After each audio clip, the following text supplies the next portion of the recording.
नमस्कार, TV51च्या या बुलेटिनमध्ये आपलं स्वागत। आपल्या परिसरातील ताज्या बातम्या व चालू घडामोडींचे अपडेट्स आपल्या फोनवर मिळवण्यासाठी TV51च्या YouTube चॅनलला सबस्क्राइब करा। बातम्यांचे नोटिफिकेशन्स मिळवण्यासाठी बेल आयकॉनवर क्लिक करायला विसरू नका।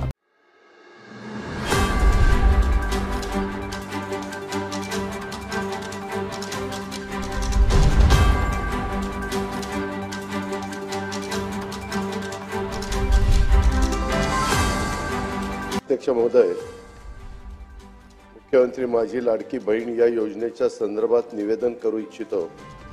सदर योजनेत अर्ज करण्याची मुदत 1 जुलै 2024 ते 15 जुलै 2024 पर्यंत ठेवण्यात आली होती।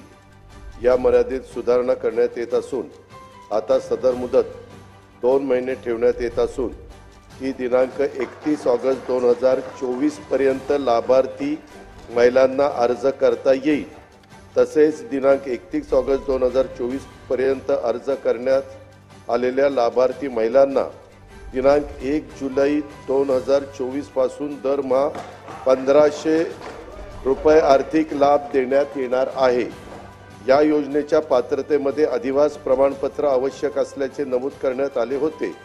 आता लाभार्थी महिलांच्याकडे अधिवास प्रमाणपत्र उपलब्ध नसेल तर त्याऐवजी 15 वर्षापूर्वीचे रेशन कार्ड किंवा मतदार ओळखपत्र किंवा शाळा सोडल्याचं प्रमाणपत्र किंवा जन्म दाखला या 4 पैकी कोणतेही ओळखपत्र किंवा प्रमाणपत्र ग्राह्य धरण्यात येणार आहे। सदर योजनेत 5 एकर शेतीची अट होती ती वगळण्यात आली आहे। सदर योजनेत लाभार्थी महिलांचा वयोगट 21 ते 60 वर्ष असा होता, त्याऐवजी 21 ते 65 वयोगट करण्यात येत आहे।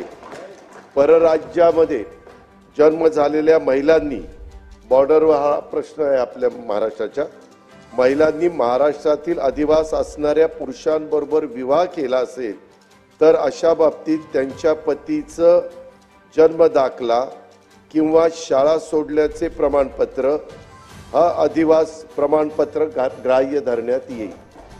तसंच 2.5 लाख रुपये उत्पन्न दाखला उपलब्ध नसेल तर ज्या कुटुंबांकडे पिवळे किंवा केशरी रेशन कार्ड उपलब्ध असेल त्यांना उत्पन्नाचा दाखला प्रमाणपत्रातून सूट देण्यात येत आहे। सदर योजनेत कुटुंबातील एक पात्र अविवाहित महिलेला सुद्धा या योजनेचा लाभ देण्यात येणार आहे। धन्यवाद।